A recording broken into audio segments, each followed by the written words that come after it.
తాతలు తండ్రులు సంపాదించిన ఆస్తులను పెట్టి బిజినెస్ ఎవడైనా చేస్తాడమ్మా. ఏం లేకుండా అప్పులు చేసి బిజినెస్ చేయాలంటే ఎంత కష్టమో అని ఈ మధ్య తెలిసింది. హాయ్ ఫ్రెండ్స్, యాక్చువల్ గా నేను వీడియో ఈ మధ్య పెట్టలేదు. చాలా డిప్రెషన్ గా పోయినా.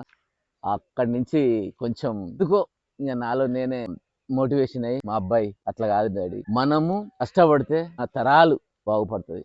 చెప్పు, నువ్వు ఆడితే చాలా బాగుంటుంది, హీరోలా అనిపిస్తావు. ఇప్పుడు మనము బ్యాక్ స్టెప్ వేసినాం అనుకో, అంటే ఇది నిలవదు. అందుకనే మనం గట్టిగా ఉండాలి, స్ట్రాంగ్ గా. నాకు మోటివేషన్ చేసిండు. నిజంగా నేను డిప్రెషన్ లో ఉన్నప్పుడు నాకు మంచి మోటివేషన్ ఇచ్చింది బాబు. తర్వాత దేవుడు ఇచ్చిన కూతురు ఉన్నది, నన్ను బాబాయ్ బాబాయ్ అని ప్రేమగా పిలుస్తుంది. నాకు కూతురు లేరు, కూతుర్లు అంటే చాలా ఇష్టం. కూతురు లేననికి ఆ లోటు తీరుస్తుంది సంతోషి. నిజంగా ఆమె కూడా ఒకలా స్ట్రగుల్ అవుతుంది. ఆమె నాకు మోటివేషన్ ఇస్తుంది. ఎంత చిన్న అమ్మాయి, ఆమెను చూస్తే నాకు అప్పుడు అనిపించింది, అబ్బా అమ్మాయి అంత కష్టపడుతుంది, మనం ఎక్స్పీరియన్స్ ఉండి మనం వెనక పడిపోతే ఎట్లా, దీనికే భయపడిపోతే ఎట్లా. నేను చాలా ఇదైపోయాను. చలో ఏదైతే అది కానీ చూసుకుందాం.